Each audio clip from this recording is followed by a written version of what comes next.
situações, as possibilidades, né, do surgimento do endometrioma. Então, aqui, a gente tem tuba, ovário, peritônio, ali a região retouterina, vesicuterina, todas essas regiões aqui com círculo rosa. E a infertilidade? Bem, a infertilidade, ela está presente em 30 a 50% das mulheres que têm endometriose. E a gente tem aqui alguns fatores encontrados nessa associação que podem levar a distúrbios do ciclo, tá certo? Alterações de foliculogênese, anovulação, defeitos da fase de lútea, abortamento espontâneo, as próprias aderências pélvicas e obstruções tubárias. Bem, em relação à infertilidade, dentre as diversas formas de apresentação da endometriose, o comprometimento ovariano vai ter grande importância. E aqui, os aspectos ultrassonográficos, tá certo? Que nós vamos falar um pouquinho das aderências e implantes focais, que na verdade foi o que eu achei mais difícil de fazer diagnóstico estudando, né? Então, algumas pacientes, a endometriose, ela vai se manifestar por uma fibrose bem discreta, ter espessamento de ligamentos e focos peritoneais sem nenhum tipo de massa definida. Então, nessas condições, nós não vamos ter sinais ecográficos característicos. Então, alguns achados sugestivos de processos aderenciais, mas são completamente inespecíficos, a hiperrefringência pélvica, os limites imprecisos do órgão, retroversão uterina fixa. E tem aqui, como a ultrassonografia é um exame dinâmico, isso ajuda bastante, porque você pode fazer a movimentação de avanço e recuo, que vai ser útil também na detecção de aderência pélvica grosseira, que são quando esses órgãos eles vão se mover unidos, chamado em bloco, né? Você não vai ver um deslizamento entre essas estruturas. Eu encontrei também descrições aqui sobre folículos ovarianos, assim, de aspecto bizarro, estava realmente escrito no livro.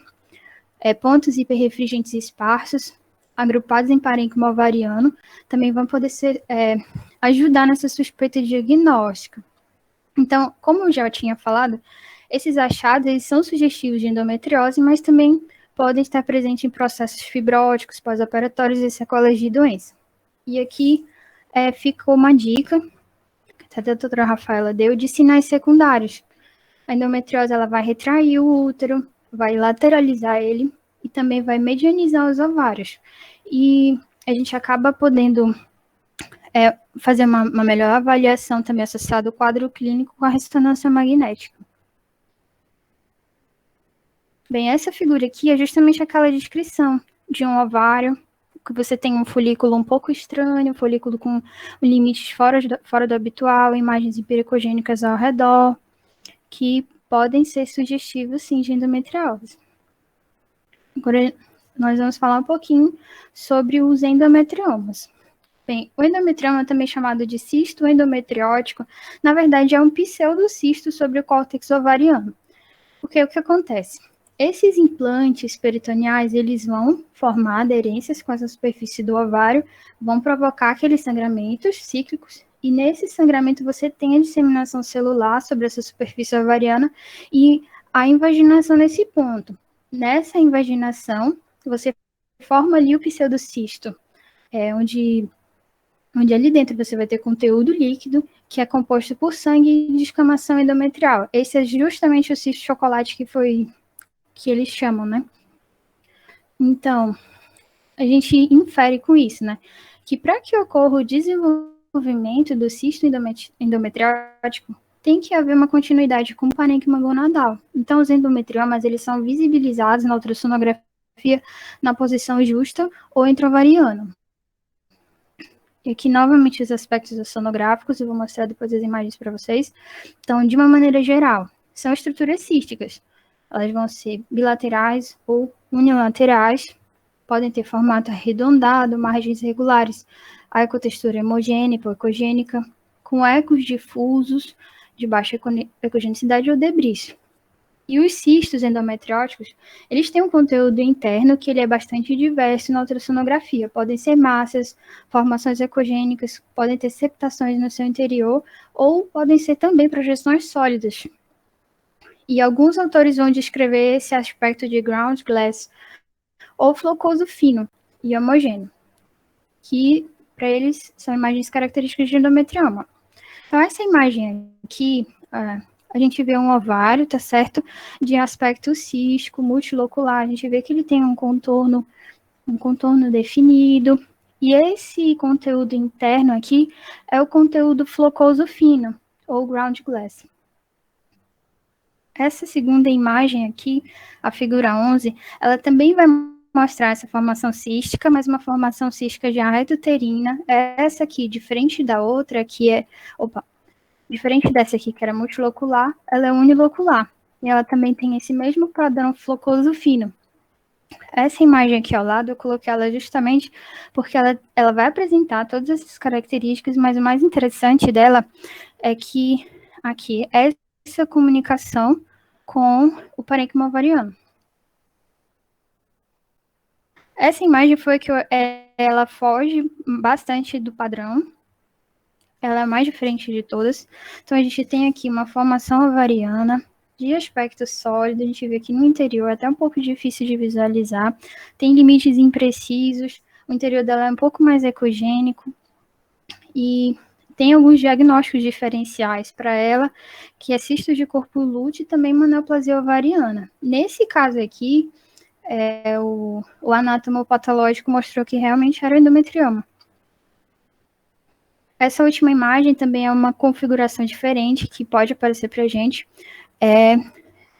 Essa formação cística que você vê aqui, conteúdo de nível líquido-líquido, que a gente chama. Deixa eu ver aqui. Diferente. Então, aqui eu coloquei uma observação que acredita-se que essa ecogenicidade dos endometriomas esteja relacionada ao estágio, densidade, ao conteúdo, densidade, né, do seu conteúdo interno e ao tempo de evolução das lesões. Então, essas lesões que a gente viu mais hipoecogênicas, elas retratam cistos endometrióticos com formação um pouco mais recente, o conteúdo mais fluido. Já as formações mais ecogênicas, elas sinalizam cistos antigos, com conteúdo mais denso. Então, diagnósticos diferenciais. A literatura cita vários diagnósticos diferenciais. Aqui a gente tem cisto hemorrágico, de Gartner, DIP, abscesso bovariano, a própria neoplasia ovariana, o mioma intraligamentar e a gravidez ectópica. Mas o que todas elas acabam dando uma destacada é no cisto hemorrágico, porque as imagens são muito semelhantes. Ambos são massas císticas que têm conteúdo sanguinolento no seu interior, de aspecto bastante variável, pelo tempo de evolução, né? Só que o cisto hemorrágico, ele já vai ter um padrão um pouquinho mais diferente. Ele vai ter um padrão interno reticular e ele se associa mais comumente à presença de líquido no fundo de saco do que o endometrioma. E também tem a característica clínica, né? O cisto hemorrágico, ele vai se resolver, ou ele vai mostrar uma redução significativa do seu tamanho nos ciclos menstruais seguintes, o que já não vai acontecer com o endometrioma. E clinicamente, a maioria das mulheres com cisto hemorrágico, elas vão ter uma dor aguda, um quadro agudo, o que é diferente do endometrioma ovariano, que geralmente ele é até assintomático. E aqui a gente vai para o último tópico da nossa aula, que é a endometriose profunda. Bem, a endometriose profunda, ela é definida histologicamente para lesões endometrióticas que penetram mais de 5 milímetros abaixo do peritônio. Os sintomas, como a gente já tinha falado, são aqueles: dismenorreia, dispareunia e dor pélvica, que podem estar associados ou não à infertilidade. A intensidade da dor, ela vai frequentemente estar associada à profundidade desses nódulos da endometriose. E hoje, apesar dos avanços que a gente tem, o diagnóstico é bastante demorado. Tem uma estimativa de que uma mulher com sintomas de endometriose, ela vai conseguir fechar o seu diagnóstico em aproximadamente 7 anos e meio. E esse tempo ele aumenta se o início dos sintomas for ainda na fase da adolescência, mais ou menos 10 anos. Então, a gente tem aqui a ultrassonografia transvaginal, que é um método acessível, traz menor desconforto para a paciente e tem tido boas associações aí de sensibilidade e especificidade para endometriose. Mas ele não deve ser feito isoladamente, ele tem que ser complementado com a avaliação ecográfica transabdominal, justamente por causa de outros sítios que a ultrassom transvaginal não é capaz de pegar e a transabdominal vai acabar ajudando a encontrar. as lesões. O exame é realizado com preparo intestinal com laxativo oral na véspera e flitinema aproximadamente 1 hora antes do exame. Bem, pelo que eu vi, não que você não vai encontrar as lesões se você não fizer o preparo intestinal, mas a qualidade do teu exame vai melhorar bastante com o preparo, como toda outra sonografia, né? Se você tem interposição gasosa, o exame fica bem mais difícil, presença de fezes nas alças intestinais também. E aqui nós vamos para alguns pontos importantes, que os endometriomas ovarianos, que a gente acabou de ver, eles são sinais de alerta para uma avaliação mais minuciosa dos locais mais frequentemente acometidos de endometriose profunda. Então, se você encontrou um endometrioma ovariano, precisa fazer uma investigação mais minuciosa para endometriose profunda. E aqui, justamente, a presença dos kissing ovaries, que mesmo que eles apareçam normais, né, eles também te obrigam a fazer uma avaliação mais minuciosa na busca de endometriose profunda. Então, a gente vê aqui na imagem, eles bem bonitinhos. Vamos aqui para os aspectos ultrassonográficos. Já na endometriose profunda, nós vamos ter algumas características. Aí vai o espessamento ecogênico, hipoecogênico linear, tá? Ou ele pode surgir como nódulo, ou massa que pode ter um contorno regular ou irregular. E pode estar localizado nessas localizações mais comuns, né? Recesso reto-uterino, região retrocervical, septo retrovaginal, e pode ou não acometer a parede vaginal. Agora, a parte do envolvimento da alça, ela já é mais caracterizada por imagens nodulares, alongadas, algumas sólidas, predominantemente sólidas e hipoecóicas, que vão estar aderidas à parede. E aqui, inicialmente, para a gente conseguir entender se está infiltrado ou não, se tem lesão de endometrioma, a gente precisa entender como é o exame normal, né? Aqui a gente tem a camada serosa, que vem essa linha hiperecogênica bem fininha, a muscular própria, que é uma camada dupla, mas também tem aqui uma linha hiperecogênica dividindo as duas camadas, e a submucosa, que ela já é mais ecogênica, até um pouco difícil de enxergar. Então, aqui é uma alça intestinal normal. Essa aqui é a lesão mais frequente, tá certo? E a gente tem essa imagem nodular hipoecogênica, a gente percebe aqui, olha, que os contornos dela não são contornos regulares, são contornos irregulares, bem na espessura da alça intestinal. Essa outra imagem aqui já mostra pra gente o aspecto ecográfico dessa lesão endometriótica, já cometendo a camada muscular própria. Então, aqui diz que não ia para a submucosa, né? Aqui a gente já tem uma outra imagem, também uma imagem nodular, sólida, já no interior da alça intestinal, se projetando para o interior da alça. Bem, essa aqui já é uma apresentação um pouquinho diferente, tá certo? É uma imagem na região reto-cervical. Lembra que eu falei para vocês da mobilização do transdutor?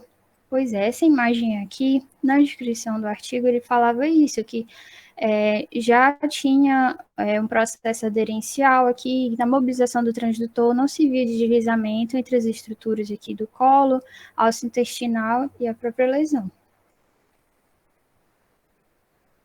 Um dado bastante interessante e importante também, que mais ou menos 54% das pacientes com lesão de endometriose profunda no reto, elas vão ter um segundo foco de lesão intestinal profunda. Em quase 1/3 das vezes, o saco ou ilho terminal são acometidos. Então, a gente sempre tem que procurar por mais lesões. Então, se você encontrou uma lesão, não fique satisfeito com aquela, porque podem existir outras lesões que têm que ser descobertas. Então, aqui também a gente tem o espessamento da parede vaginal, tá certo? A parede vaginal ela é considerada acometida por endometriose profunda quando justamente com esse sinal, quando ela está espessada, com ou sem áreas císticas. E aqui a gente tem já a endometriose acometendo o espaço vesico-uterino. A gente percebe aqui, ó, o abalamento da região, né? A região vesical, essa aqui é a via transabdominal, e a via transvaginal mostrando claramente o acometimento da bexiga. Então, gente, é isso. Obrigada a todos por me ouvirem. Parabéns.